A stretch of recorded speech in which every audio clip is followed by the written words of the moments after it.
আসসালামু আলাইকুম। আমরা চলে আসছি কারণ বাজার। এটা হচ্ছে ঢাকার অন্যতম একটা পাইকারি বাজার, যেখান থেকে হচ্ছে বেশিরভাগ কাঁচা বাজার যেগুলো আপনারা খাচ্ছেন। ঢাকার বেশিরভাগ জায়গায় এখান থেকে কাঁচা বাজার ছড়িয়ে যাচ্ছে।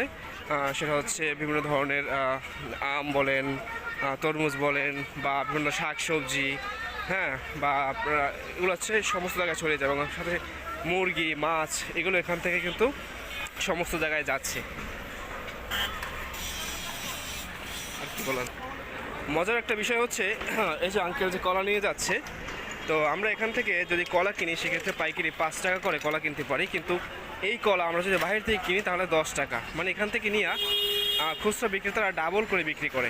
এখন বিষয় হচ্ছে একজন উদ্যোক্তা যে গাছ লাগাচ্ছে বা পরিচর্যা করে 12 মাস পরিচর্যা করে ফল পাইলো, সে কয় টাকা বিক্রি করলো?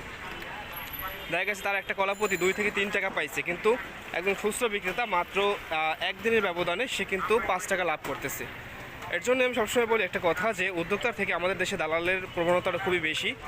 তাই আপনি যদি উদ্যোক্তা হন সেক্ষেত্রে দালালকে এড়াই চলতে হবে।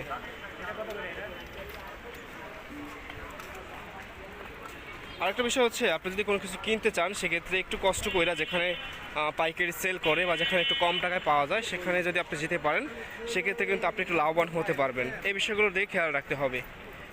একটু কষ্ট করে হলেও দালালদের এড়াইয়া একদম যেখানে প্রান্তিক পর্যায়ে যেখানে বিক্রি করে, সেটা যাই হোক, যে ধরনের পণ্যই হোক, আপনি যদি কিনেন সেক্ষেত্রে একটু কম টাকায় পাবেন।